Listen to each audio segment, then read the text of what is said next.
සමාජ සංගායනා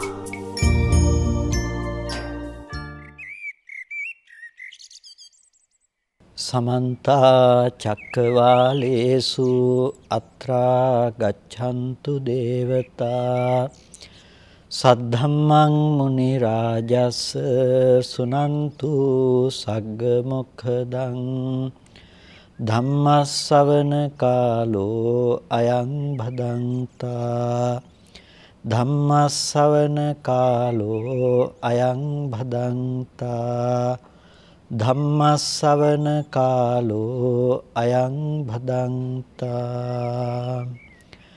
නමෝ තස් භගවතෝ අරහතෝ සම්මා සම්බුද්දස්ස නමෝ තස් භගවතෝ අරහතෝ සම්මා සම්බුද්දස්ස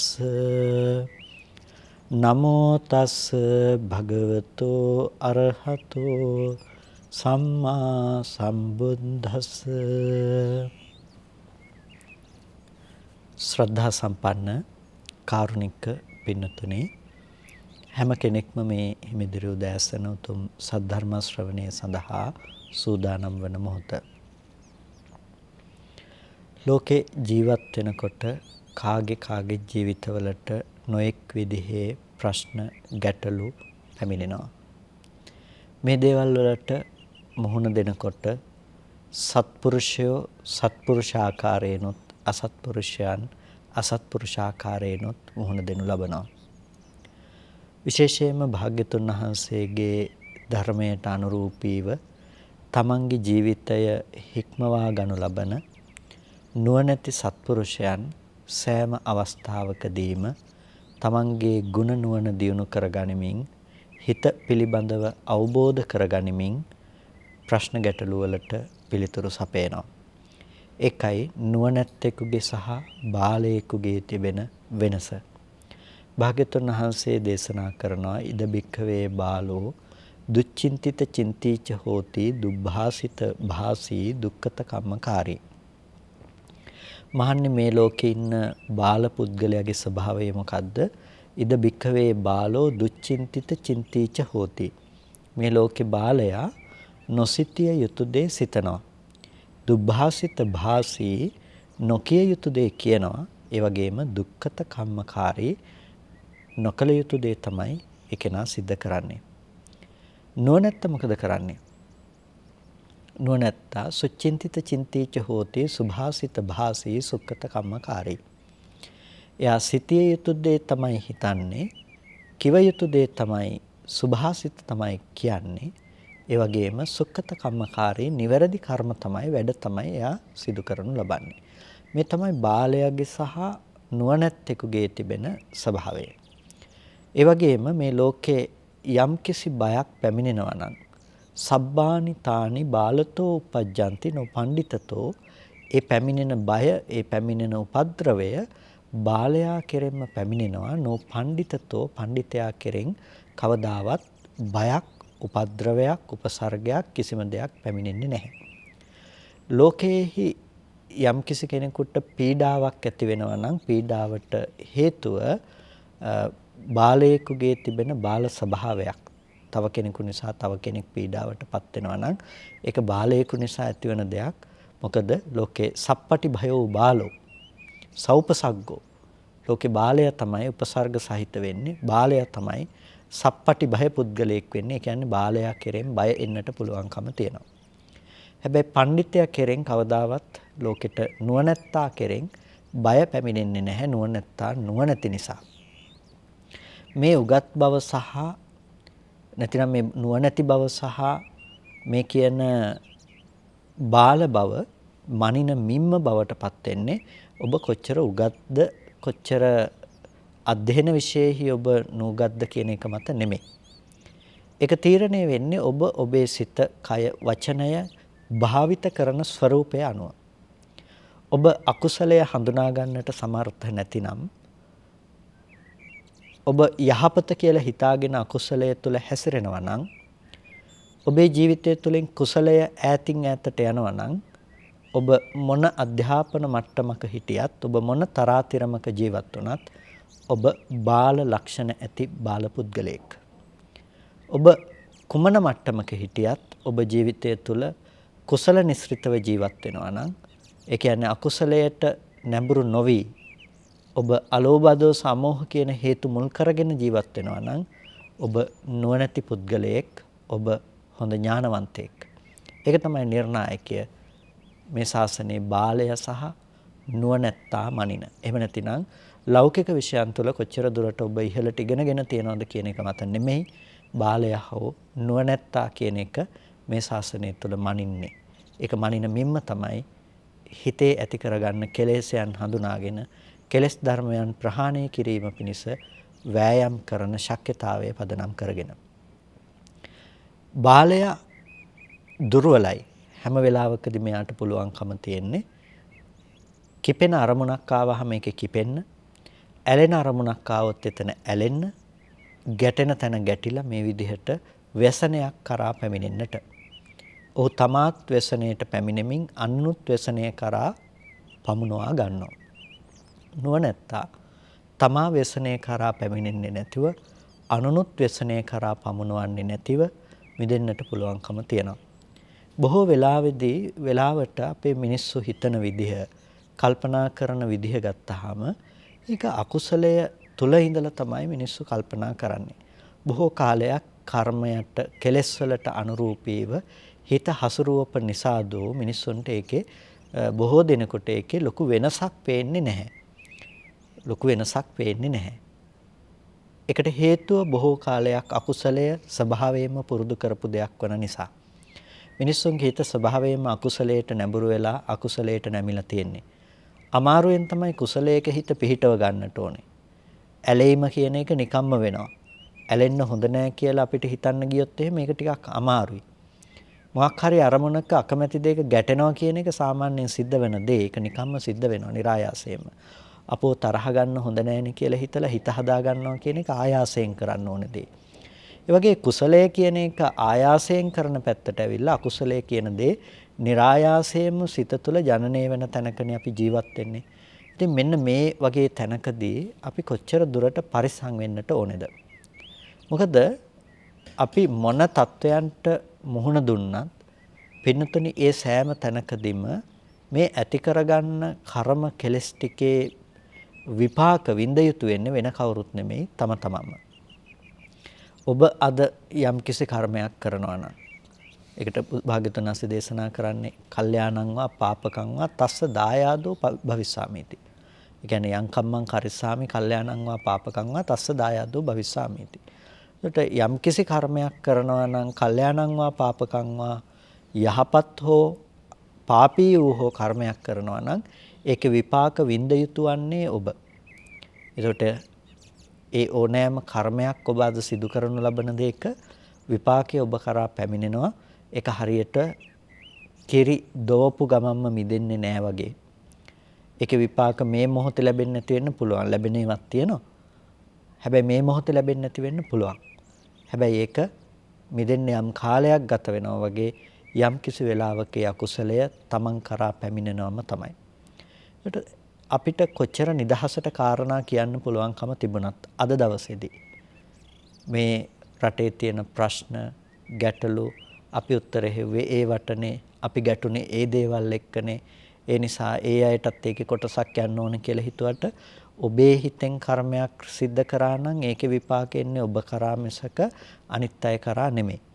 අනිත් අය කර්මයක් කළා නම් ඒකේ විපාක යන්නේ ඒ අයට මිසක ඔබ කරා පැමිණෙන්නේ නැහැ. අන්න ඒ හේතුව නිසා ඔබ බුද්ධිමත්ව අද දවසේදී කටයුතු සිද්ධ කළ යුතු වෙනවා. ඒකට හේතුව තමයි නිවැරදිව ඔබ කටයුතු නොකළොත් ඒකේ අයහපත් ප්‍රතිවිපාකයන් භුක්ති විඳ යුතු වන්නේ ඔබ විසින්මයි. මිනිස්සු හිතන්නේ නැහැ යම්කිසි අර්බුදයක් ගොඩ නැගෙනකොට ඒ අර්බුදයේ ගොඩ නැගෙන්නට මූල හේතුව බවට පත් උනේ අකුසලයේ නේද කියලා. යම් සමාජ විලෝපික ක්‍රියාකාරකම් සිද්ධ වෙනකොට ඒක සිද්ධ වන්නට මූලික හේතුව උනේ අකුසලයේ නේද කියලා ගොඩක් දෙනෙක් කල්පනා කරන්නේ නැහැ. නමුත් පින්නතුනේ යම් සමාජයක අකුසලයේ බලවත් වෙනවා නම් අකුසලය කියන දේ සෑම තැනකම රජයනවා නම් ඒ සමාජය බලාගෙන ඉන්නකොට පරිහානියට පත්වන සමාජයක් බවට පත් වෙනවා. කුසලය කියන දේ ශක්තිමත් වෙනවා නම් යම් සමාජයක ඒ සමාජය දියුණුවෙන් දියුණුවට පත්වන සමාජයක් බවට පත් වෙනවා. 365 දවසෙම බණ අහන රටක් වුණත් අපේ රට ගොඩක් අය අකුසලයට බරව අකුසල මූලයන්ගෙන් යුක්තව තමයි කටයුතු කරන්නේ. පිනතුනි ලෝභ, ද්වේෂ, මෝහ සහගත බවින් කටයුතු කරන සමාජයක අලෝභ, අද්වේෂ, අමෝහ සහගත කුසලයෙන් යුක්ත මිනිසෙක් කවදාවත් ප්‍රධානියෙක් බවට පත් වෙන්නේ නැහැ. නායකත්වයකට පත් වෙන්නේ නැහැ.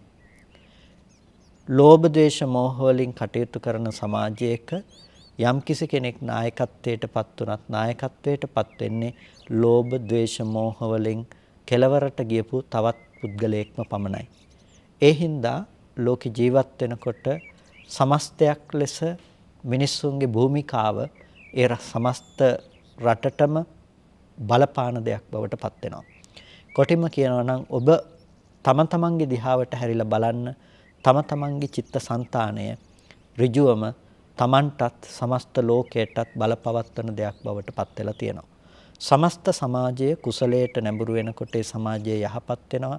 සමස්ත සමාජය අකුසලයට නැඹුරු වෙනකොට ඒ සමාජය අයහපත් තත්වයට පත් වෙනවා.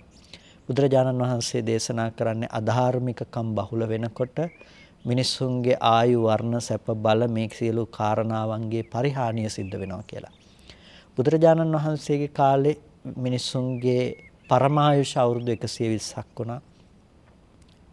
බොහෝ දෙනෙක් එකල හිටපු අවුරුදු 120ක් ජීවත් වුණා හොඳින්.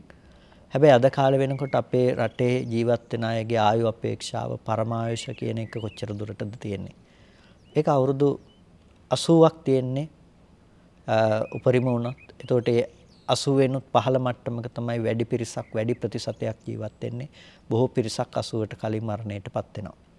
එතකොට මෙන්න මේකට හේතුව ගත්තොත් එහෙම අපි හොයාගෙන ගියොත් අපි විවිධ සාධක ඉදිරිපත් කරයි.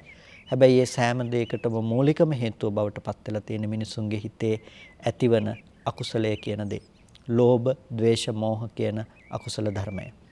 ඒක තමයි ඒකට ප්‍රධානම හේතුව බවට පත් වෙලා තියෙන්නේ. මිනිස්සු යම් යම් දේවල් වලට මුහුණ දෙනවා නම් අද දවසේදී ඔබට රටේ ප්‍රශ්න විදිහට පෙනේ, අර්බුද ආර්ථික අර්බුද විදිහට පෙනේ, මොනියම් හෝ දේවල් විදිහට පේනවා නම් පිනතුනේ සෑම තැනකම හේතුව බවට පත් වෙන්නේ අකුසල හේතුවම තමයි. ඒකට හේතුව තමයි තමන්ගේ හිත අකුසලයෙන් වැහිලා යනකොට අකුසලයෙන් වැහුණු සමාජයක නායකත්වය ලබන්නේ තවත් අකුසලයෙන් යුක්ත පුද්ගලයෙක් මිසක කුසලයෙන් යුක්ත කෙනෙක් නෙමෙයි. දවසක් බුදුරජාණන් වහන්සේ දේශනා කරනවා ගිජ්ජකූට පර්වත පාර්ශවයේහි එක පැත්තක ආනන්ද තෙරුන් වහන්සේ පිරිවරාගෙන භික්ෂුන් වහන්සේලා 500 නමක් සක්මන් කරනවා. සරියුත් තෙරුන් වහන්සේ පිරිවරාගෙන බඳුම මහා භික්ෂුන් පිරිසක් සක්මන් කරනවා.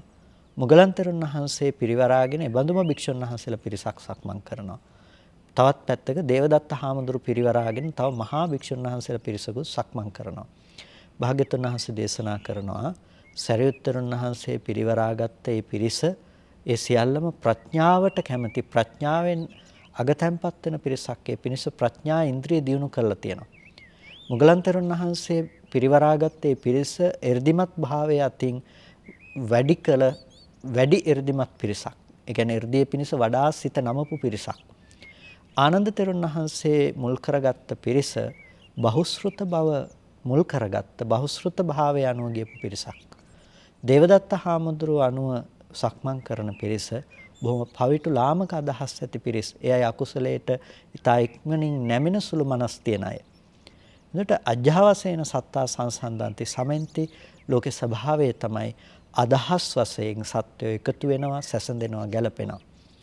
ඉතින් කවදාවත් සොරමුලකට නායකත්වය දෙන්නේ නැහැ උපාසකෙක්.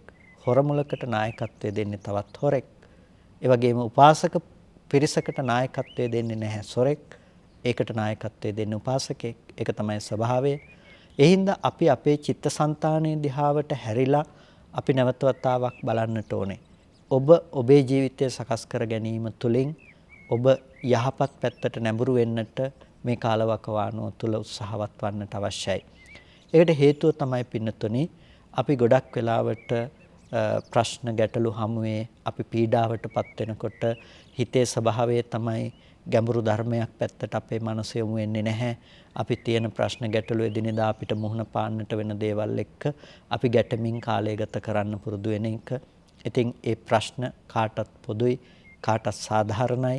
ඒකට කාටත් පොදු, කාටත් සාධාරණ වුණාට ඒ ප්‍රශ්න ගැටලු වලදී අපි දක්ෂ වුණේ නැති වුණොත් අපේ හිත රැක ගන්නට, හිත රැකගෙන ඒවා निराකරණය වෙන පැතිකඩවල් පිළිබඳව කල්පනා කරන්නට අපි මේකෙන් පරාජයටපත් වෙනවා. අපි සසරෙන් පරාජයටපත් වෙනවා. ඒ හින්දා ඔබ මේ පින්නතුන්ට භික්ෂුන් වහන්සේ නමක් හැටියට මම අර්ථයෙන් ධර්මයෙන් අනුශාසනා කරනකොට ඔබට මේ ලෞකික ප්‍රශ්නය විසඳගන්නේ කොහොමද කියන දෙයට අනුශාසනා කරනවට වඩාත් රුචිකත්වයක් දක්වනවා. මේ අර්බුදය සඳහා විසඳුම් හොයන ඔබ විසඳුම සොයාගත යුතුයි.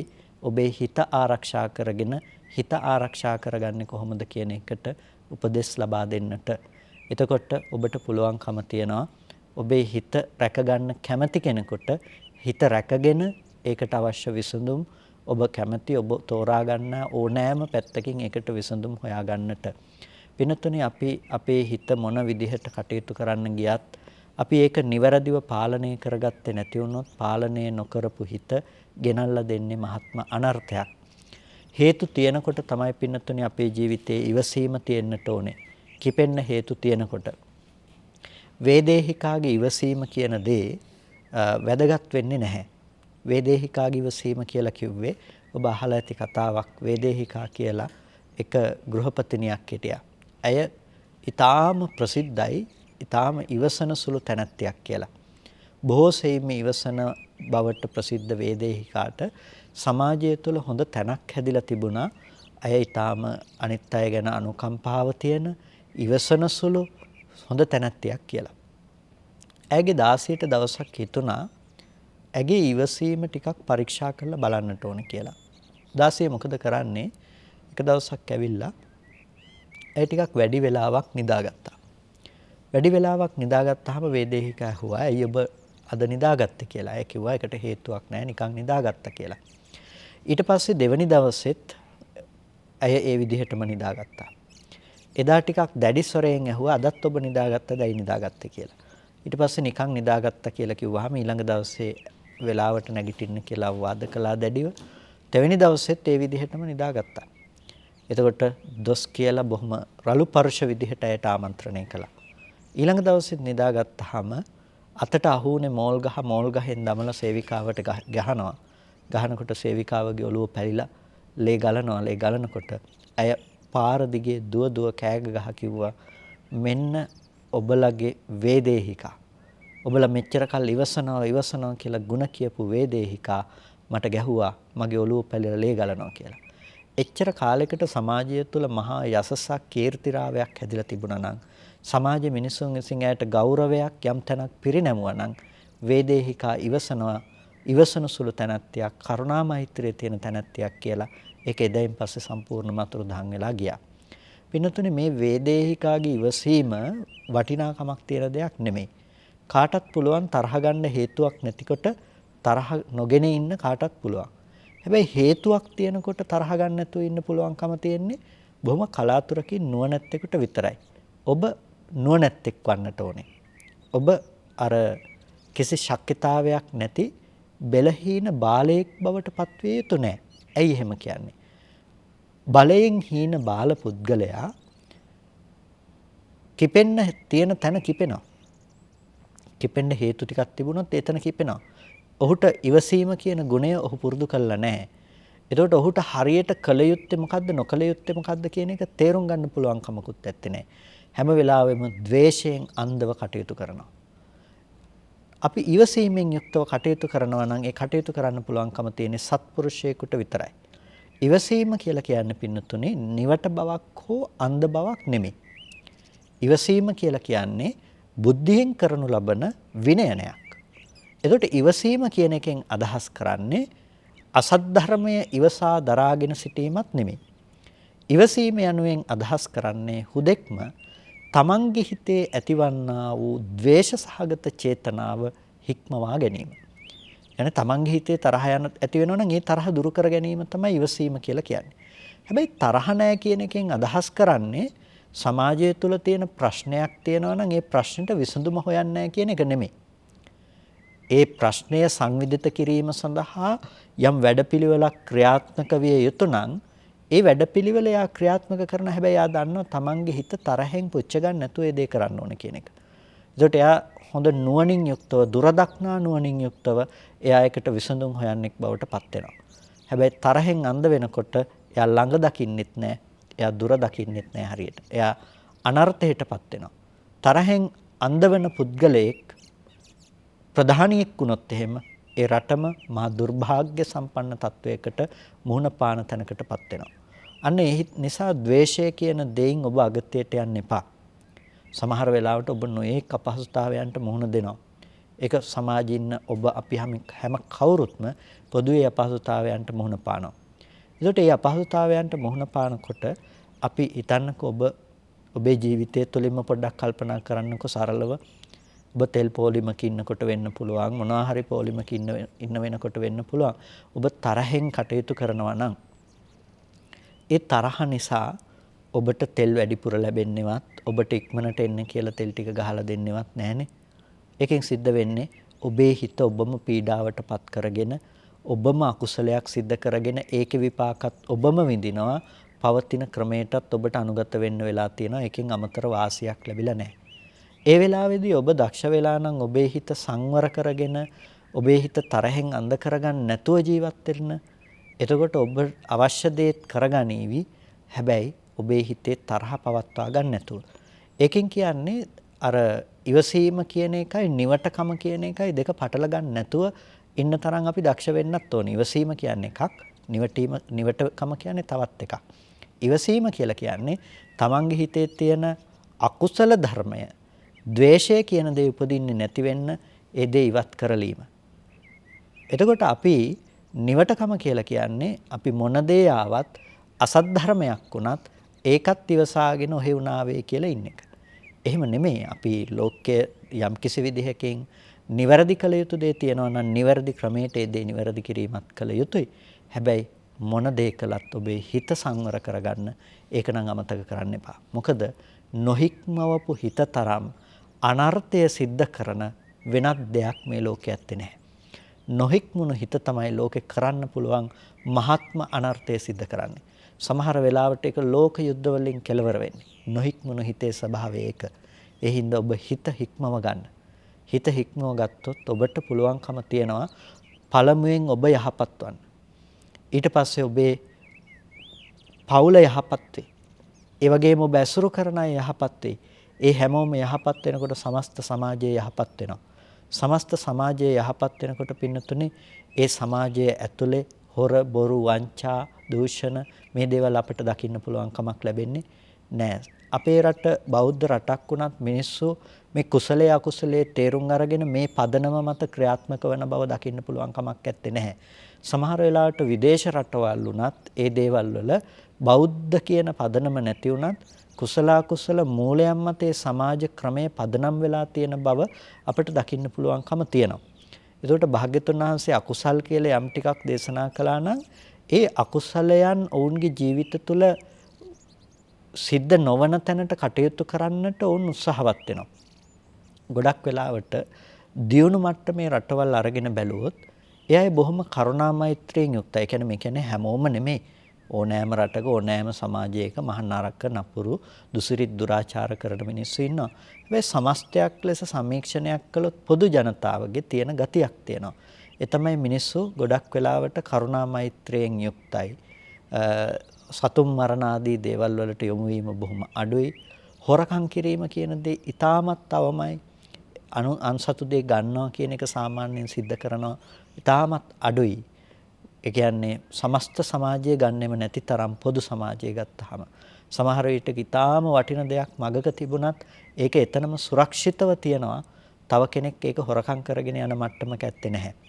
ඒ වගේම කාමයේ වර්ධවා හැසිරීම වගේ දේවල් අඩුයි.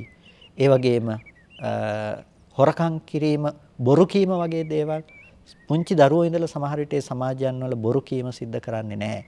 ඉතින් මේ වගේ අපිට ගත්තාම ඒ රටවල් වල දියුණු මට්ටමේ රටවල් වල මිනිස්සුන්ගේ ඒ පදනම මත තියනවා මේ මිනිස්සු මේ වගේ අකුසල් කරන්නේ නැහැ.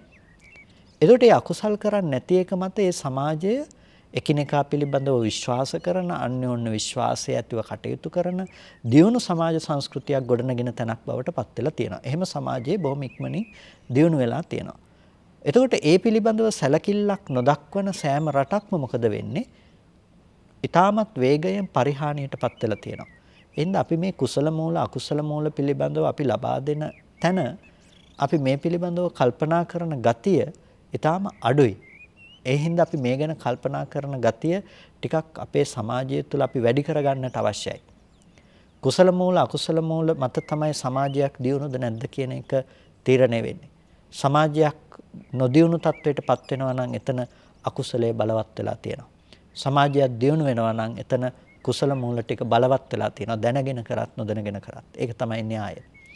එතකොට සමහර වෙලාවට තව රටවල් පහළට ඇද දමන්නට අනික් රටවල් උපක්‍රමක ලෙස පාවිච්චි කරන නිර්ණායක තමයි ඒ රටවල් ඇතුලේ අකුසල හේතුන් ටික නිර්මාණය කිරීම. මිනිස්සු අකුසලයට නැඹුරු වෙන්න අවශ්‍ය පසුබිම හදලා දෙනවා. එතකොට මනුස්ස సంతානය අකුසලයට බරව තියෙන නිසා මිනිස්සු අකුසලයට එක්කම එකට එකතු වෙලා යනවා. ඒක දකින්න පුළුවන්කම තියෙන දෙයක්. සමහර රටවල් විශාල වශයෙන් පරිහානියකටපත් වෙන්නේ ඒ රටේ සංස්කෘතිය බිඳ වැටීම තුළ. එතකොට ඒ සංස්කෘතිය බිඳ වැටෙනකොට මිනිස්සු ගුණධර්මයන්ගෙන් ඈත් වෙනකොට මිනිස්සුන්ට නොඑක් දුසිරි දුරාචාරයන්ට පුරුදු කළාට පස්සේ ඒ සමාජයේ පරිහානිය ඊටමත් ඉක්මනින් සනිටුහන් වීම ආරම්භ වෙනවා.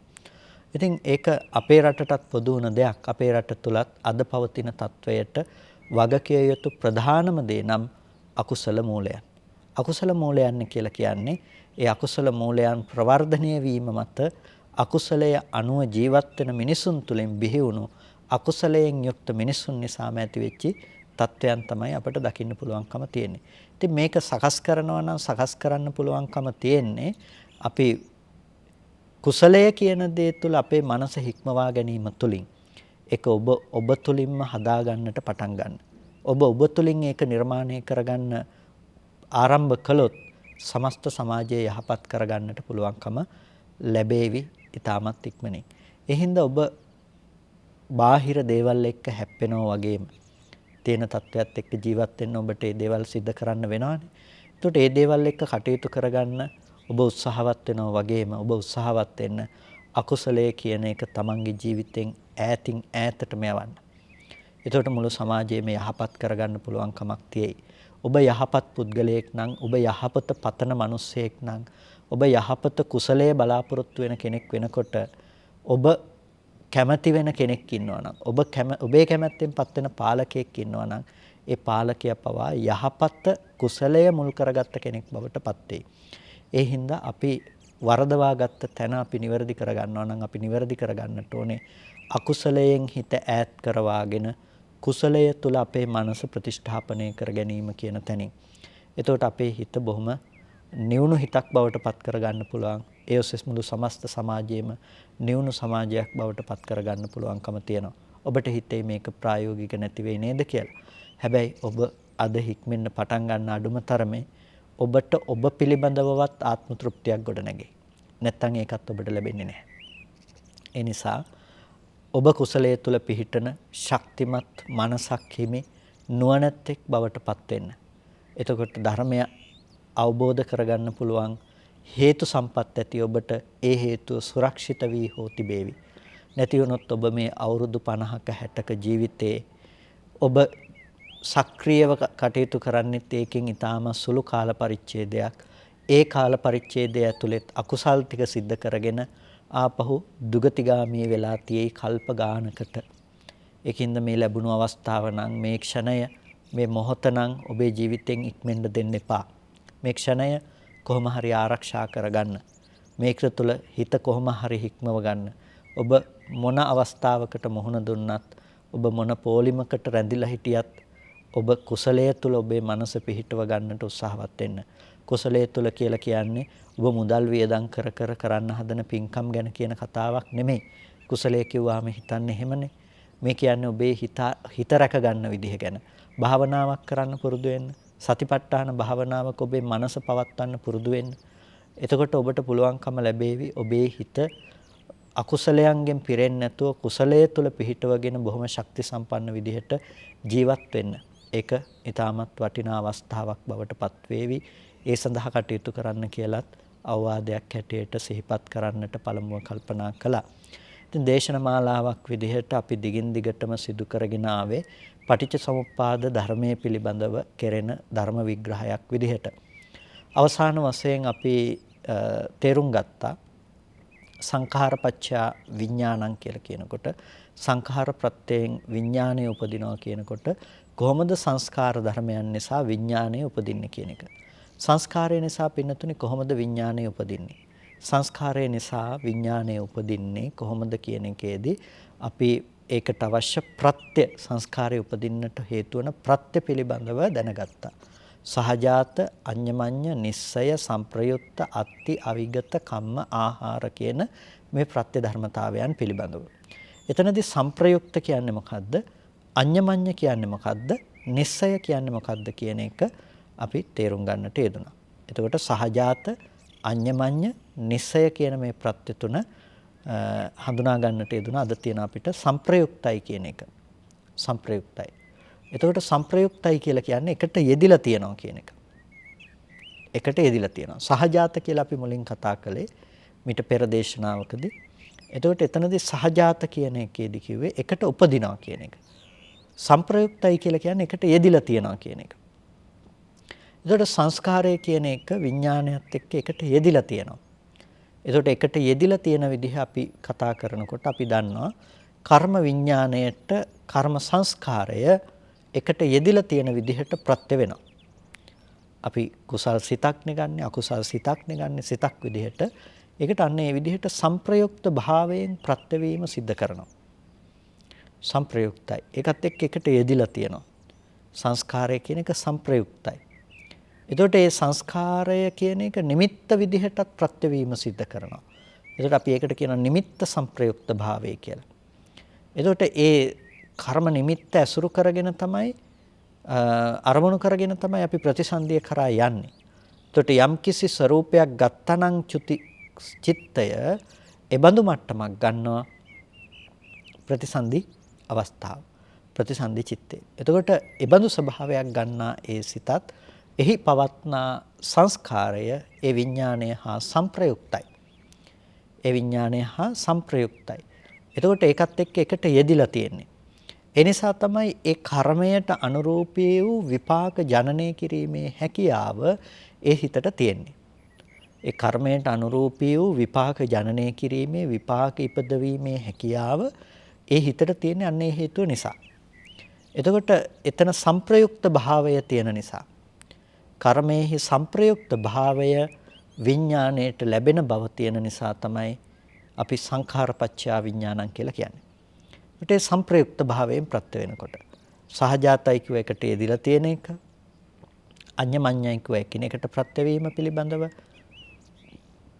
ඒ වගේම නිස්සරයයි කියලා කිව්වා කර්මය නිස්සරය කරගෙන විපාකයේ උපදින ස්වභාවය පිළිබඳව. මෙතනදී අපි පැහැදිලි කරගන්න දේ තමයි සංප්‍රයුක්තයි කියන එක එකට යෙදිලා තියෙනවා කියන එකදී කර්මසිතකදී කර්ම සංස්කාරය කර්ම විඥාණයට සංප්‍රයුක්තයි විපාක තැනකදී අර නිමිත්ත විපාක විඥාණයට සංප්‍රයුක්තයි.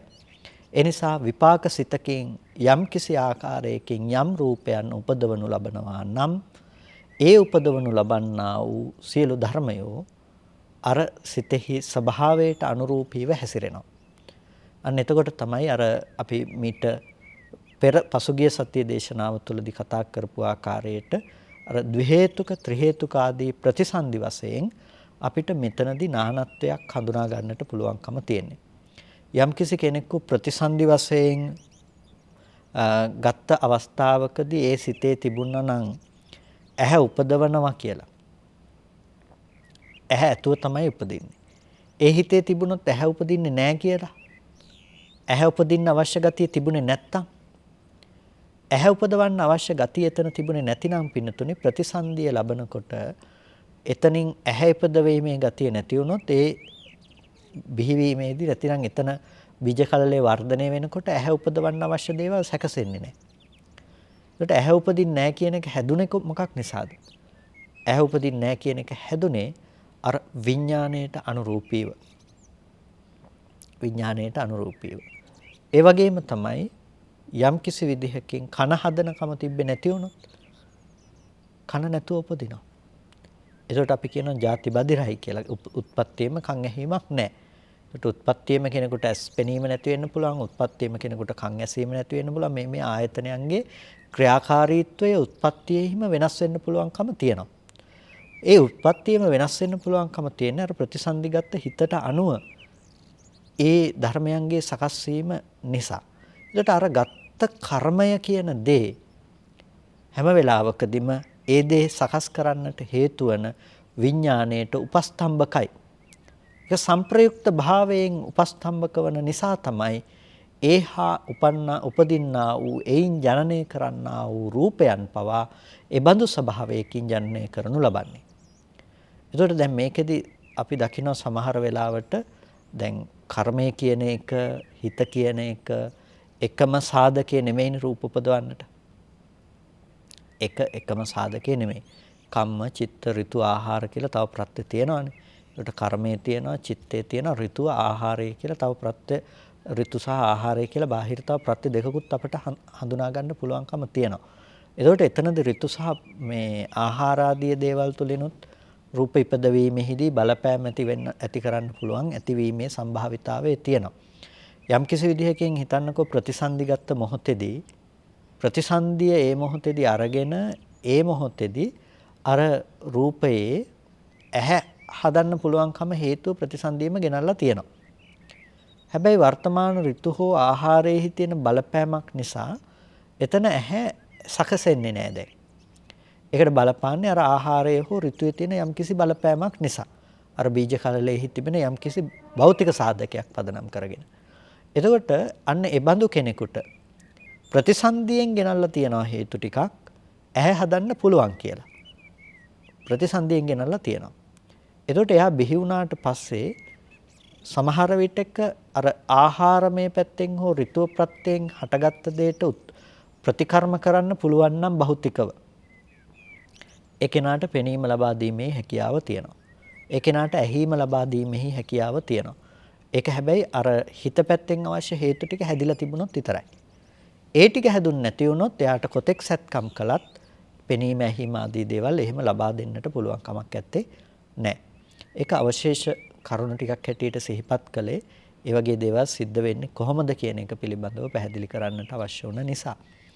කෙසේ වෙතත් අපි මෙතනදී තේරුම් ගන්නට ඕන දේ තමයි අපි සත්වයේක්ක පුද්ගලයෙක්ක මමය කියලා අපි අල්ලගත්තට මේ පුද්ගල භාවයෙන් අල්ලගන්න තැනක කිසිම විදිහකින් පින්නතුනේ පුළුවන් කමක් ඇත්තේ නැහැ, හැකියාවක් ඇත්තේ නැහැ මේක Tamanට ඕන විදිහට පවත්වා ගන්නට.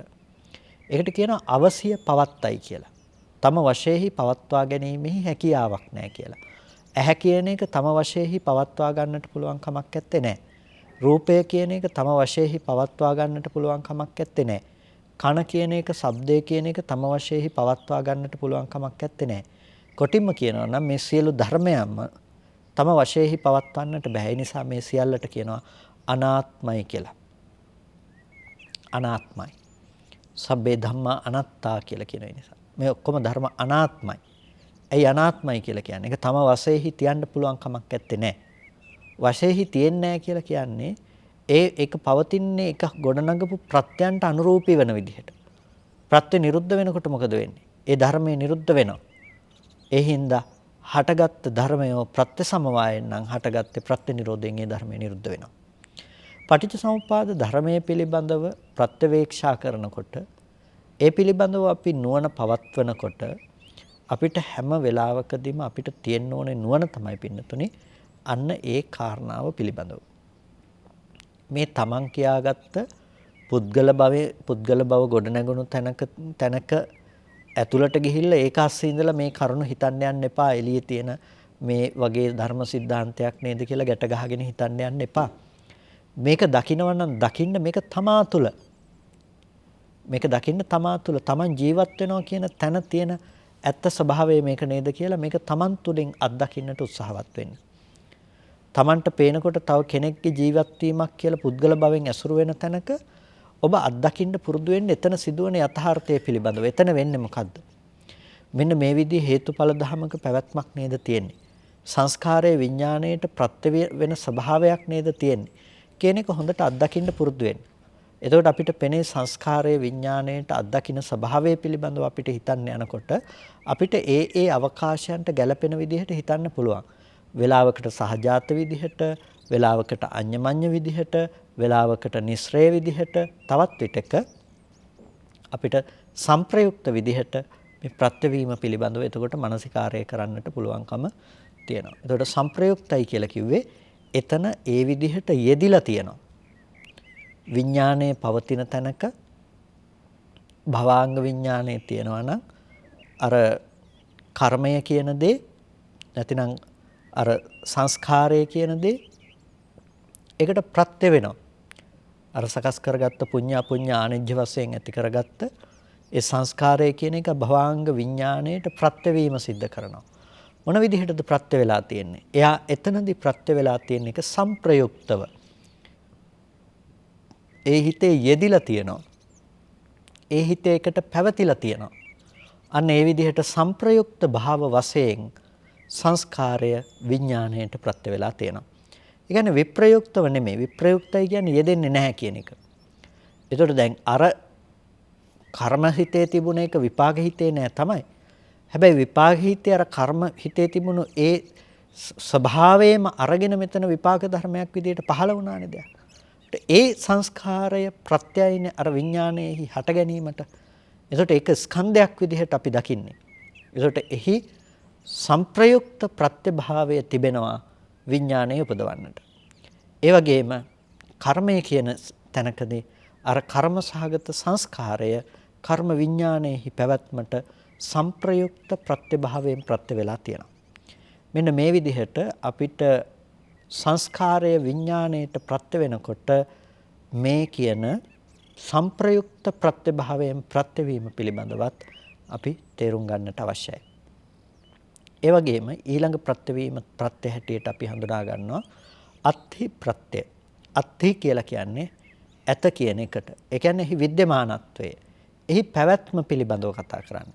සංස්කාරයේහි පැවැත්ම යම් තැනක සංප්‍රයුක්ත භාව වශයෙන් ප්‍රත්‍ය වෙනවා නම් එතනම අත්ථි ප්‍රත්‍යයෙන් ප්‍රත්‍ය වෙනවා. අත්ථි කියලා කියන්නේ එතන සංස්කාරයේ තියෙනවා. විඥානයේ උපදින්නේ සංස්කාරය කියන එක අනුව තමයි. ඒ මත තමයි විඥානයේ තියෙන්නේ. හරියට විඥානය කියන්නේ හැඩ වැඩ කරලා ලස්සනට හදපු අයිසින් එක ටිකක් නම් මේ අයිසින් ටික පිහිටා සිටින කේක් එක වගේ තමයි සංස්කාරය කියලා කියන්නේ. එතකොට මේ සංස්කාරය කියන එක මත තමයි මේ විඥානයේහි පැවැත්ම තියෙන්නේ. විඥාණයට විතරක් හුදෙක්ම අර විදිහට ඒ හැඩයට ඒ විදිහේ පැවැත්මක් ඇත්තේ නැහැ. එතකොට අපිට තේරුම් ගන්න පුළුවන්කම තියනවා මේ දෙකේම පැවැත්ම ප්‍රත්‍යවීම කියන එක. එතකොට එතනදී අත්ති කියලා කියන්නේ හැම වෙලාවකදීම ඒ හැඩයට තියනවා කියන එකෙන් එතනදී කියනවා ඒ කේක් එක තියනවා එතන. කේක් එක තියනවා එතන අර අයිසින් ටිකේ පැවැත්මට උපකාර වෙමින්. ඒ වගේ සංස්කාරයේ තියනවා විඥානයේහි පැවැත්මට උපකාර වෙමින්. යම් විදිහකින් කේක් එක නැති වුණොත් අර විදිහ අයිසින් ටිකක් අපිට දකින්න පුළුවන් කමක් නැහැ. එහෙම වුණොත් අයිසින් කේක් හම්බ වෙන්නේ නැහැ. ඒ වගේ අර කර්මය දකින්න නැති වුණොත් යම් තැනක කර්මය දකින්න නැති වුණොත් විඥාණයට පැවැත්මක් ලැබෙන්නේ නැහැ. එතන විඥානයේහි පැවැත්මක් සිද්ධ වෙන්නේ නැහැ. විඥානයේහි පැවැත්ම යම් විදිහකින් සිද්ධ වෙනවා නම් විඥානයේහි පැවැත්ම සිද්ධ වෙන්නේ පින්නතුනේ එකම දෙයක් මුල් කරගෙන. මොකක්ද එතන මුල් කරගෙන තියෙන්නේ? සංස්කාරය කියන දේ. ඒක මුල් කරගෙන තමයි පවතින්නේ. එතකොට මේ සංස්කාරය කියන එක අපිට විශේෂ යෙදුමක් විදිහට ගන්න පුළුවන්කම තියෙනවා. මේක පුඤ්ඤ අපුඤ්ඤ ආනෙජ්‍ය වශයෙන් අපිට රැස් වෙන දේවල් දෙයක් විදිහටත් අපි කතා කරනවා. ඒ වගේම සංස්කාරය කියනකොට අර සංස්කාර ස්කන්ධය හැටියටත් අපි එතනදී හඳුනා ගන්නු ලබනවා. මෙන්න මේ විදිහට අපිට සංස්කාරයයි කියලා කියනකොට මෙහි ස්වභාවයෙන් අපිට හඳුනා ගැනීමෙහි හැකියාව තියෙනවා. එතකොට එතනදී සිත් වශයෙන් අපි මේ කාරණාව හඳුනා ගැනීමේදී අපිට එතනදී හඳුනා ගන්නට තියෙන්නේ පුඤ්ඤාභි සංස්කාරයක් කියනකොටම කර්ම රැස් කරගත්ත අபிසංස්කරණ ගතිය නැතිනම් ඒ චේතනා ස්වභාවය සමගම තියෙන විඥාන සහිත සිතක් විදිහට. අපුඤ්ඤාභි සංඛාර කියනකොට අර අකුසල් සිත් ටික, ආනෙජ්ජාභි සංඛාර කියලා කියනකොට අර අරූපාවචර මට්ටමේ සිත් ටික තමයි සංස්කාරය කියලා ගත්තට කතා කරන්නේ. එතකොට සිත් විදිහටත් ගන්නවා. සංස්කාරය කියනකොට සංස්කාරය ස්කන්ධයක් විදිහටත් ගන්නවා. එක හිතක යෙදෙන සංස්කාරය පිළිබඳව කතා කරනකොට ඒක ස්කන්ධයක් විදිහට අරගෙන ඒ ස්කන්ධයේහි තියෙන චේතනාව කියන ගතිය නිසා අපි ඒක කුසලද අකුසලද කියලා ඒ හේතුන් සමග තීරණය කරනවා. සිතක් විදිහට ගන්නකොට සමස්ත විඥානයේද සහිත එහි ක්‍රියාකාරීත්වයම ගන්නවා කුසලයක් හෝ අකුසලයක් මේ අනිජ්ජයක් විදිහට. ඒ විදිහට තමයි මේක අපි ග්‍රහණය කරගනු ලබන්නේ නැතිනම් තේරුම් ගන්නේ ඒ නානත්වය එහි තිබෙන භේදය පිළිබඳව. කියන්නේ කොටස් දෙකක් විදිහට අපි තේරුම් ගන්නවා කියන එක පැහැදිලි කළ එකක්. සංස්කාරය කියනකොට ඒක කර්මයක් විදිහට කර්මසිතක් විදිහට තේරුම් අරගෙන විඥාන කියන අවස්ථාව අපි තවත් සිතක් හැටියට ප්‍රතිසන්දි සිතක් හැටියට සිත් දෙකක් හැටියට තේරුම් ගන්නවා. අනෙක් අවස්ථාවේදී සම්පූර්ණ එක හිතක් අරගෙන ඒ හිත ඇතුලේ දෙන එකක් තමයි සංස්කාරය කියලා කියන්නේ. ඒක ඒ හිතේ මේදෙන විඥානයේ නැමැති විඥානණයට ප්‍රත්‍ය වෙන ආකාරය පිළිබඳව කතා කරනවා. මෙන්න මේ ආකාර දෙකට අනුව තමයි අපි මේ කතා කරන්නේ. ඒකට අවිගත භාවයෙන් අපි කතා කරනකොට මේ අත්‍තිප්‍රත්‍යයෙන් අපි කතා කරනකොට අත්‍තිප්‍රත්‍යයෙන් අපි කතා කරන්නේ එතන පවතිනවා කියන එක. එතන තියෙනවා. මේ නිමිත්ත එතන තියෙනවා කියන ස්වභාවය. එතකොට එතන තැබීම පිළිබඳව කතා කරනකොට එතන අස්තිත්වය එතනහි පැවැත්ම හැම වෙලාවකදීම මේ සංස්කාරයේහි විඥාණයට ප්‍රත්‍යවීම තුළ තියෙන්න ඕනෙමයි.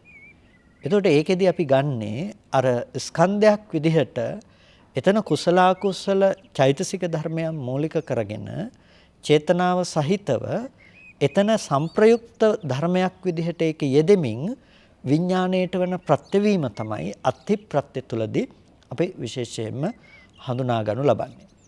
ඒ වගේම තමයි අවිගත ප්‍රත්‍ය විදිහට ගත්තා. ඒහා අනුසාරයෙන්ම තමයි අවිගත ප්‍රත්‍ය අපිට හඳුනා ගන්නට තියෙන්නේ. අවිගත ප්‍රත්‍ය කියලා කියන්නේ විගත කියන්නේ දුර වුණා කියන එක. අවිගතයි කියලා කියන්නේ ඒක දුර වෙලා නැහැ කියන එක. ඒකට එතනදී යම් තැනක අත්තිනම් ප්‍රත්‍ය ඒතනම ඒ ධර්මයේම අවිගත භාවේනොත් ප්‍රත්‍යවීම සිද්ධ කරනවා. අවිගත භාවේනොත් ප්‍රත්‍යවීම සිද්ධ කරනවා.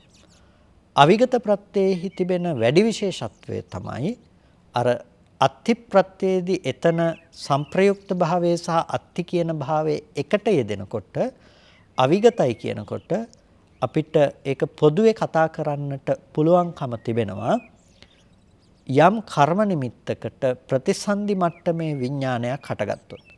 තව විදිහකින් කිව්වොත් කර්ම විඥානයක් තිබුණ තැනක ප්‍රතිසන්දි මට්ටමේ විපාක විඥානයක් උපදින තැනකදීත් එතකොට හැම වෙලාවකදීම අවිගත ස්වභාවයෙන් ප්‍රත්‍යවීමක් සිද්ධ වෙනවා කියන එක.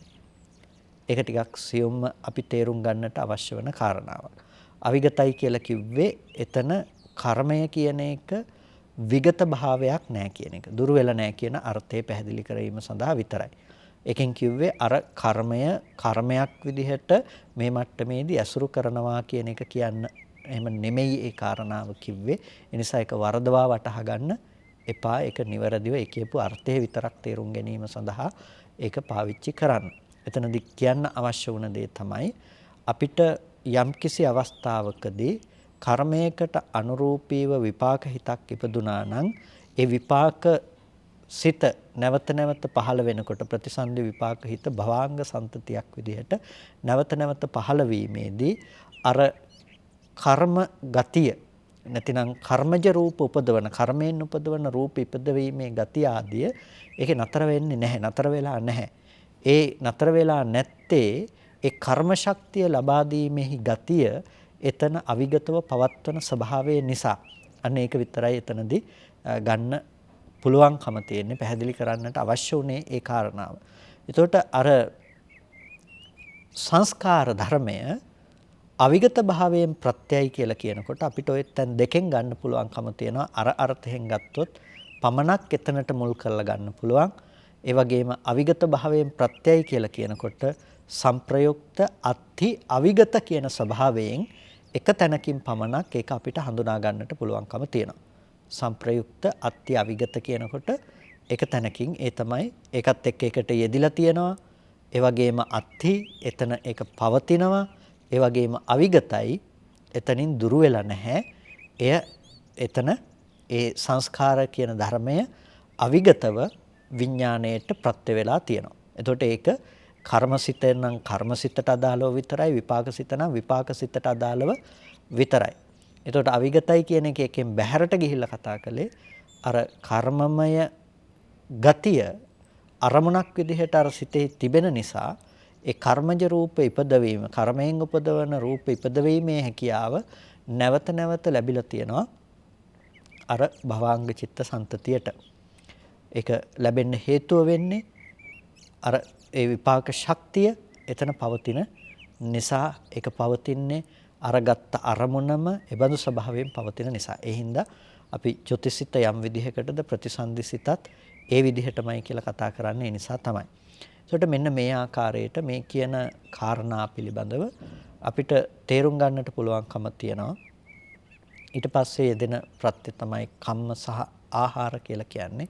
කර්ම විදිහට ප්‍රත්‍යවීම සංස්කාරය කියන එක විඥාණයට ප්‍රත්‍යවීම සිද්ධ කරනවා. ආහාර විදිහටත් සංස්කාරය කියන එක විඥාණයට ප්‍රත්‍යවීම සිදු කරනු ලබනවා.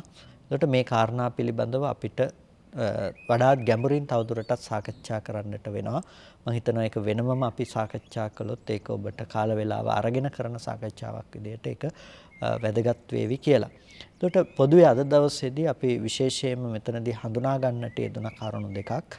ඒ තමයි සංප්‍රයුක්ත විදිහට ප්‍රත්‍ය වෙන බව, අත්ති විදිහට ප්‍රත්‍ය වෙන බව සහ ඒකටම අනුයාතව අවිගතව ප්‍රත්‍ය වෙන භාවය පිළිබඳවත් අපි හඳුනා ගත්තා. හැබැයි මේ වෙන්වෙන්ව කරුණු තුනක් විදිහට පෙන්වන්නට ප්‍රධාන වශයෙන්ම සංප්‍රයුක්තයි කියන එකෙන් අපි එතන යෙදිලා තියනවා කියන එක කතා කළේ. අත්ති කියන එකෙන් එතන පැවැත්ම ගැන කතා කළේ. අවිගතයි කියන එක එතන දුරු නොවි තියනවා කියන එක තමයි කතා කළේ. ඒ කියන්නේ මේ ධර්ම ටික ඒ හිතට අනන්‍ය වුණ, ඒ හිතට පොදු වුණ අර ස්කන්ධ කියන න්‍යාය යටතේ අපිට වඩාත් තහවුරු කරන්නට පුළුවන්, වඩාත් පැහැදිලි කරන්නට පුළුවන් කරුණක් හැටියට අපිට මෙතනදී තේරුම් ගන්නට පුළුවන්කම තියෙනවා. වෙනතුනි මෙන්න මේ විදිහට අපිට මේ ප්‍රත්‍යවීම පිළිබඳව විශේෂයෙන්ම හඳුනා ගැනීම තුළින් අපිට පුළුවන් අර ලෝකේ පැවැත්ම සත්වයේක්ක පුද්ගලයෙක්ක කියලා අපි ඇසුරු කරන අවිද්‍යාවෙන් නිස්ෘත කරගත්ත තැනින් අපිට මිදෙන්න පුළුවන්කම තියෙනවා. ඒ කියන්නේ අවිද්‍යාවෙන් නිස්ෘත කරගත්ත අය කියලා කියන්නේ අපි මෙන්න මේ ප්‍රත්‍යවීම පිළිබඳව තියෙන අනවබෝධය නිසා අපි සම්පූර්ණම හිතන්නේ මේ පුද්ගලයෙකුගේ ක්‍රියාකාරකමක්, හොඳ නරක කරන පුද්ගලයෙකුගේ පැවැත්මක්. එතකොට පුද්ගලයෙකු විසින් ඇති කරගනු ලබන දෙයක්, පුද්ගලයෙකු උපද්දගත්ත ඇස කන නාසය දිව ශරීරය ආදී දේවල් කියලා. හැබැයි අපිට අන්නේ ඝන සංඥාව අයින් කරලා එහි පවත්වන ධර්මතාවයන් විශ්ලේෂණය කරගන්නට පුළුවන්කම තියෙනවා. මෙන්න මේ සංස්කාරය විඥාණයට ප්‍රත්‍යවන ආකාරය පිළිබඳව හඳුනා ගැනීම තුළින්. මෙන්න මේ කරුණු ටික පිළිබඳව විශේෂයෙන් ඔබ අවධානයක් යොමු කරලා මේ කාරණා ශ්‍රවණය කරගන්නට, මේ ධාරණය කරගන්නට සහ ජීවිතය තුළ ප්‍රගුණ කරගන්නට තවදුරටත් උත්සාහවත් වන්නට කියලා හැම දිනාටම සිහිපත් කරනවා. කල්පනා කරගන්න හැම කෙනෙක්ම සද්ධර්ම ශ්‍රවණය කරලා යෝනිසෝ මනසිකාරයේ පවත්තල වටිනා කුසලයක් සිද්ධ කරගන්නට යෙදුනේ. මේ සිද්ධ කරගත්ත සියලු කුසල ධර්මයන් අනුමෝදන් කළ යුතු අයට අනුමෝදන් කරමු. පළමුවෙන් අපට අර්ථයෙන් ධර්මයෙන් අනුශාසනා කළ ධර්මාචාර්ය අවසරයි මාංකඩවල සුදස්සන ස්වාමීන් වහන්සේට, අවසරයි මාංකඩවල නන්දරත්න ස්වාමීන් වහන්සේට, ස්වාමීන් වහන්සේලා දෙනමතම උතුම් නිවනින් සැනසීම පිණිසම හේතුපනිශ්‍රේ වේවායි කියලා ප්‍රාර්ථනා කරනවා. ඒ වගේම සියලු දෙවියන්ටත් පින් අනුමෝදන් කරමු. ආකාසට්ඨා ච බුම්මට්ඨා දේවා නාග මහින්దికා පුඤ්ඤන්තං අනුමෝදිත්වා චිරං රක්ඛන්තු බුද්ධ ශාසනං ආකාසට්ඨා ච භුම්මට්ඨා දේවා නාග මහිද්దికා පුඤ්ඤන්තං අනුමෝදිත්වා චිරං රක්ඛන්තු බුද්ධ ශාවකං ආකාසට්ඨා ච භුම්මට්ඨා දේවා නාග මහිද්దికා පුඤ්ඤන්තං අනුමෝදිත්වා බෝධයන්තු සිවං පදං. මේගේ ඥාතීන්ටත් අපි මේ පින් අනුමෝදන් කරමු. ඉදම්මේ ඥාතීනං හෝතු සුඛිතා හොන්තු ඥාතයෝ ඉදම්මේ ඥාතීනං හෝතු සුඛිතා හොන්තු ඥාතයෝ ඉදම්මේ ඥාතීනං හෝතු සුඛිතා හොන්තු ඥාතයෝ. ඒ වගේම මේ සියලුම කුසල ධර්මයන් ධර්ම ශ්‍රවණය කළ ඔබ සෑම සිළු දිනාටත් ඔබට මේ උතුම් ධර්මලාභය ලබා දෙන්නට කටයුතු කළ හිරු මාධ්‍ය ජාලයේ සභාපතිතුමන් ඇතුළු කාර්ය මණ්ඩලයේ සෑම සිළු දිනාටමත් මේ සියලු කුසලයේ එකසේ හේතුපනිශ්‍රේ වීමෙන් හැම දිනාටම නිදුක් නිරෝගී සුවපත් බව චිරජීවන සම්පන්නිය සලසාගෙන අමා මහ නිවනින් සැනසීම පිණිසම මේ කුසලයේ හේතුපනිශ්‍රේම වේවා කියලා සාදුහු කියලා පින් අනුමෝදන් වන්න. හැම දිනාටම තෙරුවන් සරණයි. සමාජ සංගායනා